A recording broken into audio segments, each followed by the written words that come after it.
Hello everyone, welcome back to Stock Market Meridian. Today is 15th July 2026. When you're watching today's pre-market report, let's begin our video with global markets. Starting with the US markets, all the major indices closed in positive zone, indicating a strong overnight sentiment.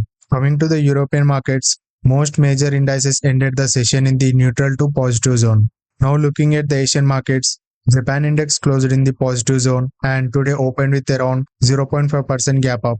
China markets are also traded with a strong positive bias. Meanwhile, South Korea markets, after witnessing continuous selling in the previous sessions, recovered strongly yesterday and today opened with an impressive 5% gap up. Overall, the global markets are indicating a strong positive sentiment for today's trading session. We will discuss about GIFT Nifty at the end of this video. Now let's move to the commodities market. US WTI crude oil is currently trading around $78 to $81 per barrel, while Brent crude oil is trading nearly $83 to $85 per barrel. In Indian commodity market, crude oil futures closed with nearly 3% gains, while natural gas futures ended the almost flat with around 0.25% gains. Coming to the precious metal segment, Indian gold futures closed higher by around 1.4% gains, whereas international gold futures are currently trading in negative zone. Similarly, Indian silver futures gained around 2.5%, while international silver futures are trading in neutral to negative zone. Now let's check ADR's data. Yesterday, almost all major Indian ADRs closed in red. Dr. Reddy's Labs, ICICI Bank, HDFC Bank, Reliance Industries, Wipro, and Infosys all witnessed weakness in the US markets. The biggest concern came from the IT sector, whereas Infosys and Wipro ADRs declined by more than 3%, clearly indicating negative sentiment for Indian IT stocks ahead of today's trading session. The main reason behind this weakness was IBM's disappointing quarterly guidance. IBM has warned that its second quarter revenue is expected to be around $17.2 billion, well below Wall Street's expectations of $17.86 billion. Similarly, IBM expects its adjusted earning per share to be $2.93, compared to analyst estimation was $3.02. So what exactly happened? IBM CEO Arvind Krishna explained that during the final weeks of June, global clients sharply shifted their technology spending towards AI infrastructure like servers, storage systems, and memory chips. As a result, spending on traditional software and IT services declined significantly. This is an important warning for the entire Indian IT outsourcing industry. Companies like Infosys, Wipro, TCS, and HCL Tech generate a large portion of their business from global enterprise software spending, especially from United States. These sectors is already facing pressure due to weaker directionary spending, slower deal conversions, and growing concern that AI automation could reduce demand for traditional IT services. The biggest takeaway is that corporate technology budgets are currently flowing more towards AI infrastructure, data centers, servers, and chips, while traditional software projects are getting postponed. Because of this, Indian IT companies could report a relatively muted June quarter. So overall, this today's update may keep the Indian IT sector under significant pressure. Now let's move to FIIs and DIIs data. Yesterday, FIIs were net sellers worth 739 crore rupees, while DIIs remained net buyers worth 2,927 crore rupees. Although FIIs continued selling, the selling intensity reduced compared to previous trading session. So for now, we can consider their overall positioning as a neutral. Now let's check economic calendar. Yesterday, India's WPI inflation came in above both the previous reading and market expectations, creating a slightly negative sentiment for domestic markets. Meanwhile, in the United States, CPI inflation data came in moderated compared to the previous month, although the monthly numbers did not fully beat market expectations. Overall, the inflation data remained positive for the US economy. Looking ahead to today's important market events, China GDP data, US Producer Price Index data, Bank of Canada's interest rate decision, and US crude oil inventory data will be released. Tomorrow, investors should keep an eye on UK GDP data, US retail sales, and also US initial jobless claims data. So guys, before moving further, a quick reminder. I upload pre-market report every morning before market opens and also post-market report every evening after market closes. So if you don't want to miss any important market updates, make sure to subscribe to Stock Market Meridian. Now let's move to the geopolitical updates. The United States has officially reimposed its naval blockade on Iranian ports. The blockade was previously active between April to June, and now it has once again been fully enforced. At the same time, the US military has launched its fourth consecutive day of airstrikes on Iranian targets. According to Iranian state media, heavy explosions have been reported around Bandar Abbas and nearby strategic locations.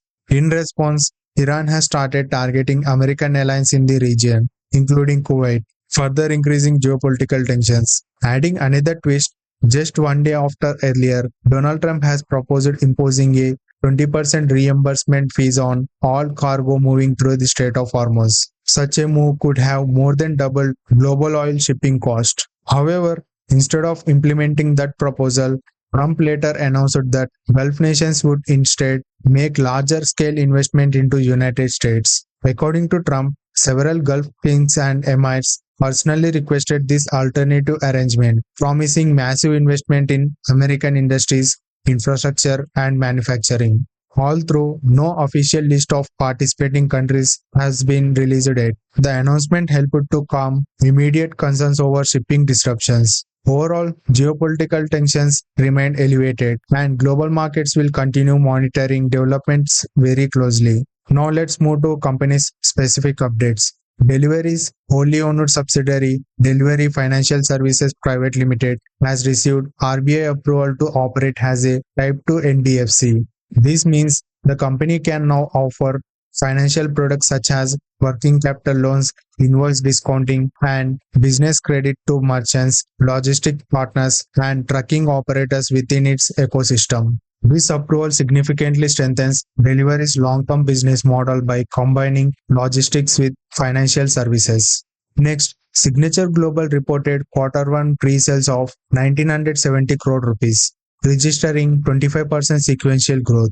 Average sales realization increased sharply to over 17,000 rupees per square foot, reflecting strong pricing power. The company's luxury residential partnership with Tonino Lamborghini in Gurugram received an excellent market response. Cash collection remained healthy, and with cash reserves exceeding 2,500 crore rupees, the balance sheet continues to remain strong. Next, KEC International secured fresh orders worth 1180 crore rupees. The biggest highlight is the company's first ever transmission line project for a data center in India. Apart from this, KEC also secured international transmission projects, a 200 megawatt solar PV project, thermal power contracts, and multiple cable business orders. With these wins, the company's total order intake in this financial year has crossed 5,200 crore rupees. Next, Power Grid has successfully commissioned another major renewable energy transmission project in Gujarat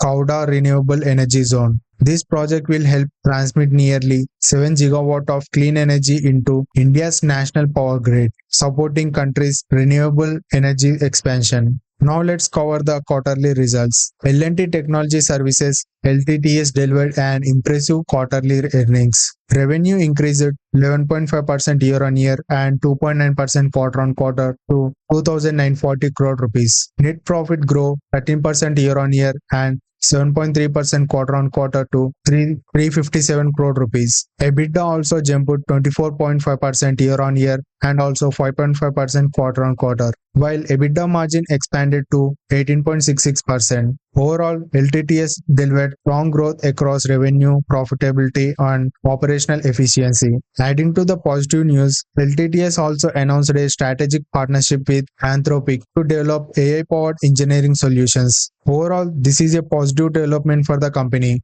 Next, Tata Elxsi also reported healthy results. Revenue increased 14.5% year-on-year, while 2.8% quarter-on-quarter to 1,021 crore rupees. Net profit grew 18.2% year-on-year, but 22.6% decline in quarter-on-quarter, and net profit margin stood at 16.7%. This is an expansion from last year's 16.18%. but drops significantly compared to 22.17% from last quarter. EBITDA jumped 15.7% year-on-year, but 11.7% drop in quarter-on-quarter. EBITDA margin landed at 21.15%. This is slightly up from 20.93% last year, but lower than 24.61% in last quarter. However, on a sequential basis, margins moderated due to high employee and operating expenses. Overall, despite some quarterly pressure, the long-term growth trend remained positive. Next, Aditya Birla Money reported a solid 16.4% jump in year-on-year, but 1.6% decline in quarter-on-quarter to 131 crore rupees. Bottom line net profit are also down 27.6% year-on-year and also 40.6% decline in quarter-on-quarter. The net profit margin clocked in at 8.5%. This is lower than last year's 13.6% and dropped significantly from 14.43% in last quarter. EBITDA scaling up 14.2% year-on-year, but 9.1% drop in quarter-on-quarter. The operating margin stood at 11.7%. This is a down from 18.2% year-on-year and 19.8% quarter-on-quarter due to a rise in employee benefits and financial cost. However, rising employee expenses and financial cost impacting profitability, net profit declined both year-on-year and quarter-on-quarter, leading to lower operating margins. Overall, revenue growth remained healthy, but profitability continues to face pressure. Next, Anand Rathi posted strong revenue growth of 22.4% jump in year-on-year, but dipped slightly to 3.7% quarter-on-quarter. However, the company had to observe a one-time loss of 21 crore rupees after compensating clients affected by a fraudulent off-market transfer of shares. Despite this exceptional item, net profit stayed up 2.3% year-on-year, but fell heavily by 43.8% quarter-on-quarter. Net profit margins landed at 15.8%. These margins actually improved from 11.3% last year and 13.8% on a full year basis. EBITDA also jumped 29.8% year-on-year, but 11.4% drop on quarter-on-quarter. EBITDA margin hit 21.2% for last quarter, expanding from 15.1% year-on-year. The company has also announced a plan to raise up to 500 crores through debentures and establish a new subsidiary in Dubai, reflecting confidence in future expansion. And here you can see a company's list of quarterly results going to announce on today. Now let's check GIFT Nifty. Yesterday, GIFT Nifty closed in 24,031 level and today also opened in same level, indicating a muted start or slight gap up in our market. So that's all for today's pre-market report. If you found this video useful, don't forget to like, share and subscribe to Stock Market Meridian. I will meet you again this evening with today's post-market report. Until then, thanks for watching. Signing off. Bye bye. Jai Hind.